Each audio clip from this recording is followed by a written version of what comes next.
Hey guys, welcome back to my channel. आज के इस वीडियो में हम लोग लिनक्स के फाइल स्ट्रक्चर को समझेंगे, यानी कि लिनक्स में फाइल सिस्टम होता क्या है। तो आगे बढ़ने से पहले ये समझते हैं कि लिनक्स में फाइल सिस्टम होता क्या है। तो जब भी हम लोग फाइल को ऑर्गेनाइज करने या संभाल कर रखने की बात करते हैं तो उसे हम लोग स्ट्रक्चर कहते हैं। जैसे कि आपको स्क्रीन पे दिख रहा होगा कि यहाँ पे आपको सबसे पहले रूट दिख रहा होगा, ये रूट, और उसके नीचे है फॉरवर्ड स्लैश, और उसके नीचे ये सभी फाइल्स दिख रहे होंगे जैसे कि बिन हो गया, बूट हो गया, प्रॉक हो गया, रूट हो गया। तो ये होते क्या हैं?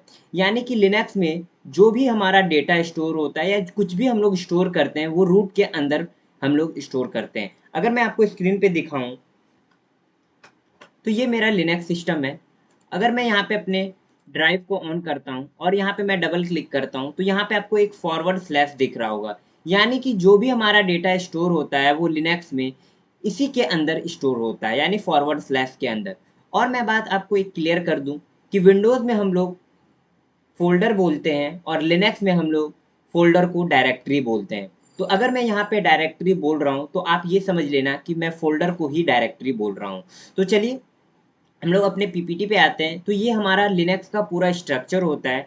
तो लिनक्स में जो हमारा फॉरवर्ड स्लैश होता है वो रूट डायरेक्टरी होता है यहाँ पे, यानी कि एडमिन, जिसके पास एडमिनिस्ट्रेटर का परमिशन है वो यहाँ पे कोई भी चेंजेस कर सकता है, कुछ भी कर सकता है। जैसे कि मैं यहाँ पे आपको प्रैक्टिकल करके लाइव दिखा रहा हूँ कि यहाँ पे मैं अपने लिनक्स में आ जाता हूँ और मैं यहाँ पे अपना टर्मिनल को लॉन्च कर ले रहा हूँ।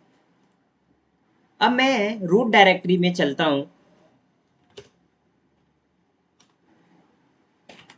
तो मैं रूट डायरेक्टरी में आ गया और यहाँ पे आपको ये सब अदर्स डायरेक्टरीज फाइल देखने को मिल रहा होगा। तो मैं क्या करता हूँ, एक मैं यहाँ पे फोल्डर या डायरेक्टरी आप बोल लो, मैं एक यहाँ पे डायरेक्टरी क्रिएट करने का ट्राई करता हूँ।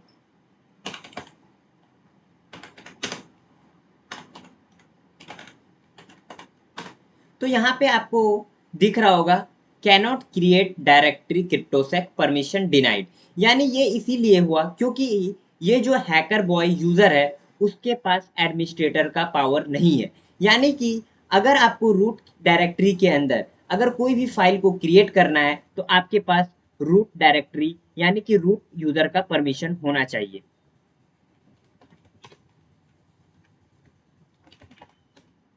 अब यहाँ पे मैंने रूट यूज़र का परमिशन ले लिया है। अब मैं क्या करता हूँ, यहाँ से फिर से सेम कमांड रन करता हूँ mkdir, और मैं यहाँ पे क्रिप्टोसैक टाइप करता हूँ।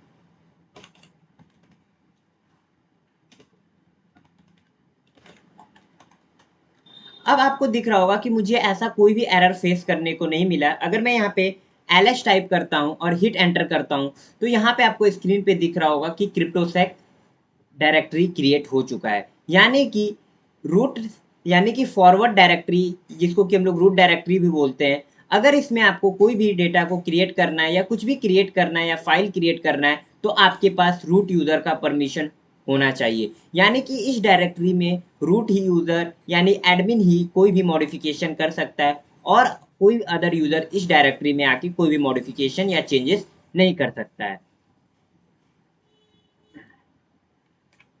फिर यहाँ पे आपको एक कंफ्यूजन होगा कि स्लैश रूट डायरेक्टरी क्या है। पहले हम लोगों ने देखा रूट डायरेक्टरी, फिर ये स्लैश रूट क्या है। तो देखिए, ये जो हमारा रूट है, ये जो हमारा रूट है, तो यहाँ पे ये जो रूट है ये सभी का पेरेंट्स है। लेकिन रूट यूजर का जो पर्सनल डायरेक्टरी है वो एक रूट यूजर को दे दिया गया है। यानी कि इस स्लैश रूट डायरेक्टरी में रूट यूजर यानी कि एडमिन अपना कोई भी पर्सनल डेटा स्टोर कर सकता है, कुछ भी स्टोर करके रख सकता है। तो चलिए इसका भी थोड़ा हम लोग प्रैक्टिकल करके देख लेते हैं। तो यहाँ पे मैं एक रूट यूजर हूँ। अब मैं यहाँ पे ls किया और यहाँ पे देखिए आपको एक डायरेक्टरी मिल रहा होगा रूट। तो मैं क्या करता हूँ, cd रूट टाइप करके इसके अंदर आ जाता हूँ और मैं ls टाइप करता हूँ और यहाँ पे देखिए ये मुझे डायरेक्टरीज देखने को मिल रहा है। अगर यही काम मैं फिर से एक बार करता हूँ, यहाँ पे एक मैं नॉर्मल यूज़र हूँ और मैं रूट डायरेक्टरी का एक्सेस लेने का ट्राई करता हूँ तो देखता हूँ कि मैं रूट यूज़र यानी कि एक नॉर्मल यूज़र रूट डायरेक्टरी में एक्सेस ले सकता है या नहीं। तो यहाँ पे आपको दिख रहा होगा कि जैसे ही मैंने cd रूट टाइप किया तो यहाँ पे परमिशन डिनाइड रूट, यानी कि रूट यूजर के डायरेक्टरी में कोई भी नॉर्मल यूजर एक्सेस नहीं कर सकता है। यानी कि फॉर एग्जांपल आप ऐसे समझ सकते हैं कि आपका कंपनी का कोई मैनेजर है और विदाउट मैनेजर के परमिशन के कोई भी एम्प्लॉय मैनेजर के कैबिन में एंटर नहीं कर सकता है। उसी तरह रूट डायरेक्टरी के अंदर कोई भी नॉर्मल यूजर रूट बिना एडमिन के परमिशन के एंटर नहीं कर सकता है। फिर चलिए हम लोग नेक्स्ट डायरेक्टरी के बारे में देखते हैं। फिर आता है ये होम डायरेक्टरी। ये होम डायरेक्टरी क्या होता है? होम डायरेक्टरी यानी कि जो हमारा नॉर्मल यूजर होता है उसके लिए ये होम डायरेक्टरी क्रिएट किया जाता है।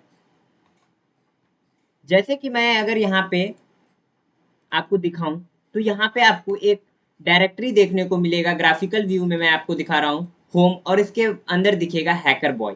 यानी कि इस सिस्टम पे सिर्फ सिंगल यूजर लॉगिन किया गया है, यानी कि सिंगल यूजर को ऐड किया गया है जिसका नाम है हैकर बॉय। तो यानी कि अगर मैं रूट डायरेक्टरी में जाता हूं और मैं सीडी हैकर बॉय टाइप करता हूं, सीडी होम टाइप करता हूं और एलएस करता हूं, तो यहाँ पे मेरे सिस्टम में सिर्फ सिंगल यूजर ऐड किया गया है जो कि हैकर बॉय के नाम से है। अगर यहाँ पे मल्टीपल यूजर होते जैसे कि हैकर बॉय ले लो या क्रिप्टोसैक ले लो, दो एक से अगर अधिक यूजर क्रिएट होते तो सिर्फ वही यूजर उस डायरेक्टरी में एंटर कर सकता है जिसका वो डायरेक्टरी है। फॉर एग्जाम्पल आपके घर पे आप एक होटल लिए हो और आपको होटल में 4 रूम दिया गया है, तो आप सिर्फ उसी 4 रूम में ही एंटर कर सकते हो, आप किसी दूसरे के रूम में एंटर नहीं कर सकते हो। तो यहाँ पे होम डायरेक्टरी ये डिफाइन करता है कि जो यूजर का जो डायरेक्टरी है उसी में वो यूजर एंटर कर सकता है। अगर यहाँ पे मेरे पास 2 यूजर क्रिएटेड होते तो यहाँ पे एक दूसरे के डायरेक्टरी में कोई यूजर एंटर नहीं कर सकता है। यानी कि हैकर बॉय सिर्फ हैकर बॉय की के ही डायरेक्टरी में एंटर कर सकता है, यूजर नेम के डायरेक्टरी में, ना कि और भी कोई अदर यूजर। यानी कि ओवरऑल कहने का मतलब ये है कि जो घर जिसका है वही घर में वो एंटर कर सकता है। अब आपका घर जो है आप उसी घर पे एंटर करोगे ना, कि थर्ड घर पे किसी के अपने नेबर के घर में एंटर कर जाओगे, तो ऐसा पॉसिबल नहीं ना है। तो यानी कि यहाँ पे होम ये डिफाइन करता है कि आपके सिस्टम में जितने यूजर डिवाइड किए गए होते हैं, जैसे 4 यूजर क्रिएटेड है तो जो यूजर का सेपरेट घर है वही घर पे वो एंटर कर सकता है और किसी घर पे वो एंटर नहीं कर सकता है। तो होम डायरेक्टरी ये आपको डिफाइन करता है। फिर नेक्स्ट हम लोग आगे चलते हैं। उसके बाद आता है बिन। बिन का फुल फॉर्म होता है बाइनरीज।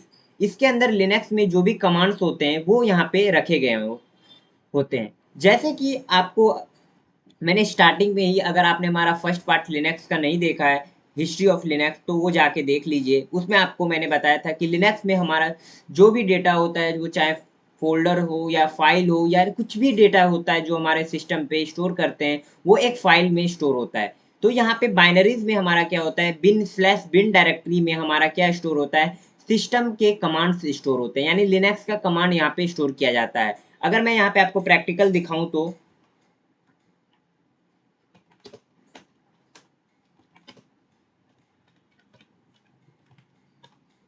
अब यहाँ पे मैंने बिन के अंदर आ गया और यहाँ पे आपको ये सब कुछ ऑप्शन, ये सब कुछ फाइल्स दिख रहे होंगे। ये फाइल्स हैं क्या? तो मैं आपको यहाँ पे दिखाता हूँ कुछ फाइल्स को, जो जिससे कि आपको आइडिया लग जाएगा कि ये हमारे सिस्टम का कमांड्स है। जैसे कि आपको दिख रहा होगा मैन। मैन एक आपका ये कमांड है, लिनक्स सिस्टम में मैन कमांड है। फिर यहाँ पे आइएगा तो आपको और भी कमांड्स दिख जाएंगे, जैसे कि कट हो गया।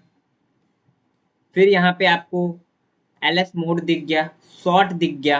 तो ये सब लिनक्स में कमांड्स होते हैं। जैसे कि एलएस, अभी हम लोग क्या करते हैं,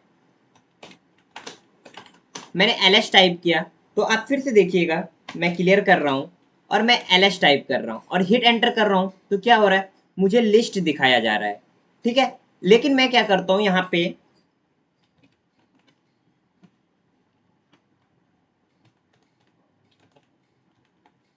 क्रिप्टोसैक टाइप किया तो ये क्या हो रहा है, कमांड नॉट फाउंड। यानी कि ये कमांड कोई ऐसा कमांड लिनक्स में है ही नहीं। तो मैं यहाँ पे क्या करता हूँ, मैं यहाँ पे पहले रूट का परमिशन ले लेता हूँ।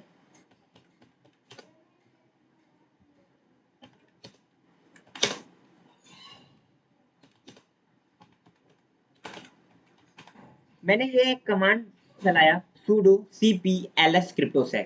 यानी कि sudo का मतलब होता है कि लिनक्स में हम लोग किस चीज़ का परमिशन दे रहे हैं, लिनक्स में हम लोग यहाँ पे प्लीज बोल रहे हैं, यानी कि मुझे रूट का परमिशन दे दो। सीपी का मतलब होता है, सीपी एक कमांड है जिससे कि हम लोग किसी भी फाइल या डायरेक्टरी को कॉपी करते हैं, और एलएस एक कमांड है और उसको कॉपी करना है मुझे क्रिप्टोसैक में।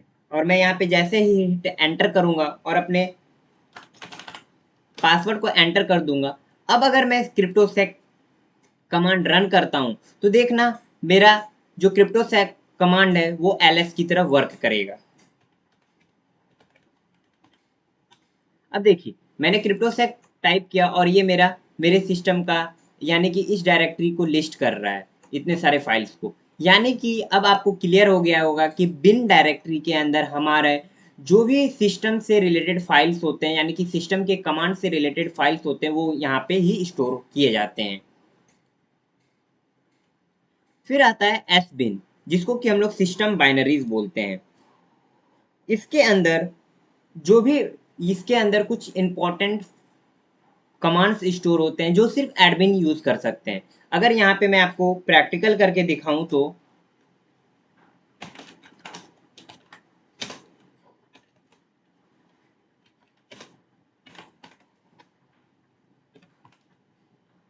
यहाँ पे आपको दिख रहा होगा कि ये सब कुछ कमांड्स हैं। अगर मैं यहाँ पे आपको अप करके ले जाऊं तो यहाँ पे ये जो सारे कमांड्स हैं उसको सिर्फ एक सिस्टम यूजर ही एक्सेस कर सकता है। जैसे कि आपको दिखेगा ऐड ग्रुप, यूजर ऐड, ये सब जो कमांड्स होते हैं इसको सिर्फ सिस्टम के एडमिन ही यानी कि एडमिनिस्ट्रेटर ही इसमें कोई भी चेंजेस कर सकते हैं, और कोई नॉर्मल यूजर इसमें कोई भी चेंजेस नहीं कर सकते हैं। अगर मैं यहाँ पे ऐड ग्रुप टाइप करता हूँ या यूजर ऐड टाइप करता हूँ,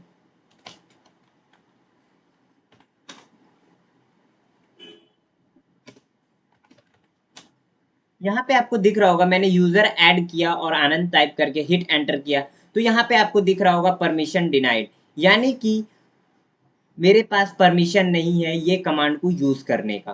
तो यानी एसबिन में भी आपके सिस्टम से रिलेटेड ही कमांड्स होते हैं, लेकिन एसबिन के अंदर जो कमांड्स होते हैं उसका एक्सेस सिर्फ एडमिन यूजर ही ले सकता है और कोई थर्ड यूजर एडमिन का परमिशन नहीं ले सकता है। फिर प्रॉक, प्रॉक का होता है फुल फॉर्म प्रोसेस इंफॉर्मेशन। इस डायरेक्टरी में आपके सिस्टम पे कौन कौन सा प्रोसेस रन हो रहा है ये बताया जाता है।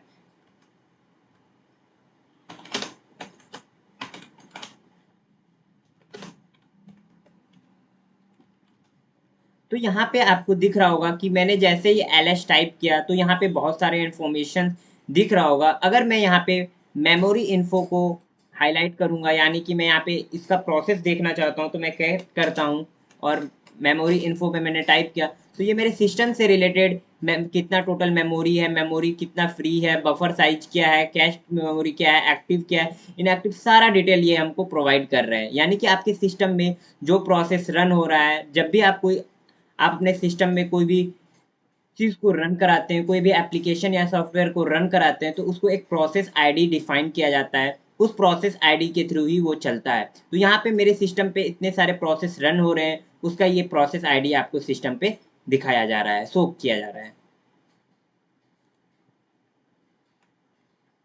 ईटीसी कॉन्फ़िगरेशन फाइल, ईटीसी के अंदर हमारे सिस्टम में जो भी टूल्स होते हैं, या आप बोल सकते हो जो भी हमारे डायरेक्टरी के कॉन्फ़िगरेशन फाइल्स होते हैं, जो भी टूल्स के कॉन्फ़िगरेशन फाइल हुए, यानी कि नेटवर्क से रिलेटेड कॉन्फ़िगरेशन फाइल्स हुए, तो यहाँ पे ईटीसी डायरेक्टरी में यहाँ पे स्टोर किया जाता है। और साथ साथ हमारे सिस्टम के यूज़र नेम और पासवर्ड से रिलेटेड डेटा को भी यहाँ पे ईटीसी डायरेक्टरी में ही स्टोर किया जाता है। अगर मैं यहाँ पे आपको प्रैक्टिकल करके दिखाऊं तो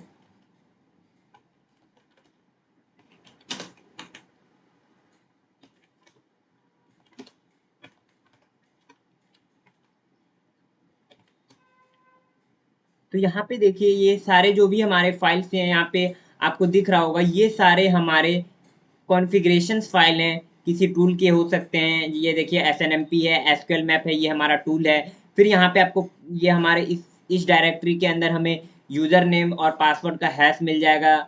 तो यहाँ पे सिस्टम यानी कि एडमिनिस्ट्रेटर ही इस डायरेक्टरी को एक्सेस कर सकता है, और इसके अंदर हमारे नेटवर्क से रिलेटेड फाइल्स हो गए, कॉन्फ़िगरेशन फाइल, टूल से रिलेटेड कॉन्फ़िगरेशन फाइल इस डायरेक्टरी में स्टोर किए जाते हैं।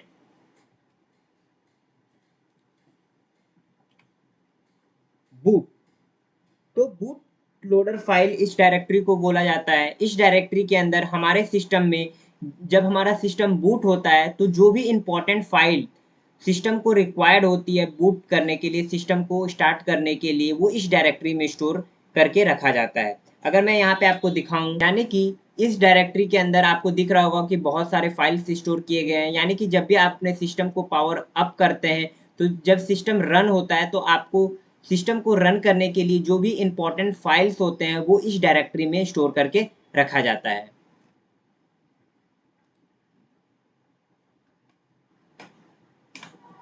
डेव, डेव का फुल फॉर्म होता है डिवाइस फाइल। इस डायरेक्टरी के अंदर हमारे डिवाइस से रिलेटेड डेटा को स्टोर किया जाता है, यानी हार्डवेयर डिवाइस से रिलेटेड डेटा को स्टोर किया जाता है। मैंने आपको पहले ही बताया था कि लिनक्स के अंदर लिनक्स हर चीज़ को एज ए फाइल ट्रीट करता है, हमारे कमांड्स को भी एज ए फाइल ट्रीट करता है, हमारे कीबोर्ड माउस हर चीज़ को Linux as a file treat करता है, चाहे वो हार्डवेयर डिवाइस क्यों ना हो। तो यहाँ पे हमारे जितने भी हार्डवेयर डिवाइस होते हैं, वो हमारे हार्ड डिस्क हो, कीबोर्ड हो, माउस हो, सभी को वो एज ए डिवाइस फाइल की तरह ट्रीट करता है लिनक्स। तो यानी कि अगर मैं यहाँ पे आपको डेव फाइल के अंदर लेके चलूँ तो यहाँ पे आपको दिख रहा होगा ये सब फाइल HDA1 और HDA2। तो ये मेरे सिस्टम का हार्ड डिस्क को डिफाइन करता है। और भी यहाँ पे अदर फाइल्स हैं जो कि हमारा हो सकता है वो कीबोर्ड का हो, बस USB डिवाइसेस हो। तो यहाँ पे हमारे जितने भी हार्डवेयर डिवाइसेस होते हैं उनका जो रिलेटेड फाइल होता है, हार्डवेयर से रिलेटेड फाइल होता है, वो हमारे डेव डायरेक्टरी में स्टोर किया जाता है।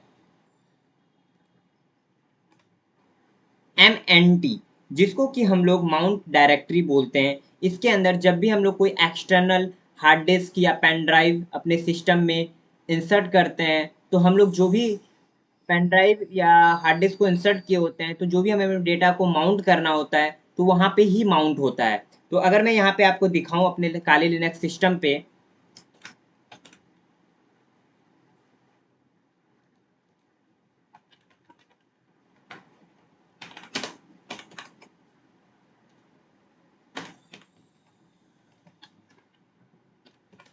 तो यहाँ पे आपको दिख रहा होगा कि MNT डायरेक्टरी में मेरा खाली है, यानी मैंने अभी कोई भी हार्डवेयर एक्सटर्नल डिवाइस यहाँ पे पुट नहीं किया है, हार्डवेयर हार्ड डिस्क या पेन ड्राइव। तो यहाँ पे जो भी हम लोग एक्सटर्नल हार्ड डिस्क इंसर्ट करते हैं तो वो माउंट होता है, तो इसी डायरेक्टरी में आके स्टोर होता है।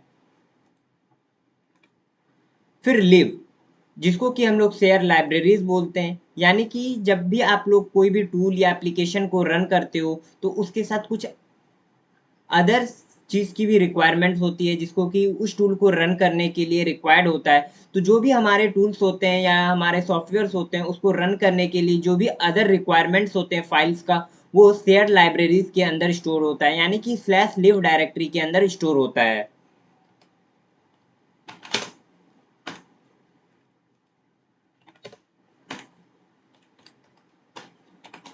तो यहाँ पे आपको दिख रहा होगा कि इतना सारा यहाँ पे हमारा डेटा यहाँ पे स्टोर किया गया है, यानी कि जो भी हमारे टूल्स को अदर लाइब्रेरीज का रिक्वायरमेंट हो वो यहाँ से वो इनपुट ले लेते हैं। फिर चलिए हम लोग नेक्स्ट डायरेक्टरी की तरफ चलते हैं। टेम्प डायरेक्टरी, यानी कि जब भी आप कोई टूल या एप्लीकेशन को रन करते हो तो आप अगर अपने एंड्रॉयड फ़ोन में भी करते हो या अपने विंडोज़ कंप्यूटर में भी करते हो तो उस फाइल जब भी आप कोई सॉफ्टवेयर एप्लीकेशन या सॉफ्टवेयर को रन करते हो तो उसका एक टेम्पोररी फाइल क्रिएट होता है। जब आप उस एप्लीकेशन को बंद करते हो या अपने सिस्टम को शट डाउन करते हो तो वो टेम्पोररी एप्लीकेशन ऑटोमेटिक डिलीट हो जाता है, यानी कि वो टेम्पोररी फाइल ऑटोमेटिक डिलीट हो जाता है। तो लिनक्स में भी स्लैश टेम्प डायरेक्टरी के अंदर जो भी हमारे सॉफ्टवेयर या एप्लीकेशन के टेम्पोररी फाइल्स होते हैं वो यहाँ पे जाके स्टोर होते हैं।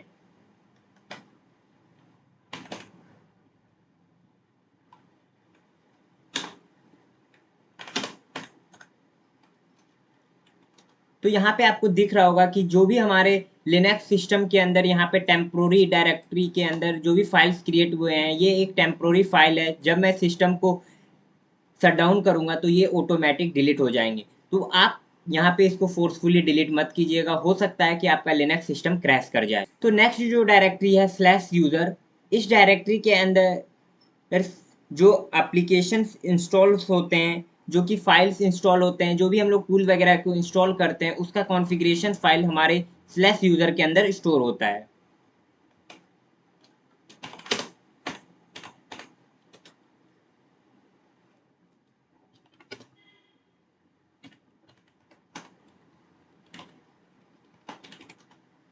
तो यहाँ पे जो भी हमारे टूल्स वगैरह से रिलेटेड डेटा को स्टोर करता है वो स्लैश यूज़र डायरेक्टरी में जाके हमारा स्टोर हो जाता है। फिर वार वेरिएबल डेटा फाइल्स, इसका फुल फॉर्म होता है। इस डायरेक्टरी में हमारे सिस्टम से रिलेटेड लॉग फाइल क्रिएट होते हैं। अगर मैं यहाँ पे आई हूँ cd स्लैश,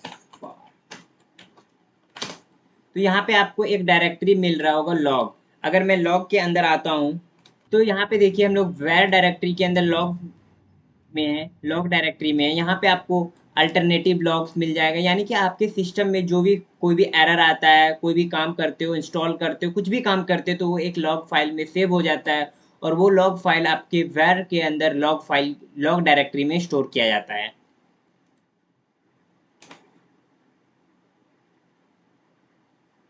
फिर जो नेक्स्ट डायरेक्टरी है स्लैश ऑप्ट, यानी कि इसका फुल फॉर्म होता है ऑप्शनल फाइल। यानी जब भी हम लोग कोई थर्ड पार्टी टूल को इंस्टॉल करते हैं तो उसका जो भी रिलेटेड इंफॉर्मेशन होता है या डेटा होता है ऑप्शनल फाइल में जाके स्टोर कर दिया जाता है।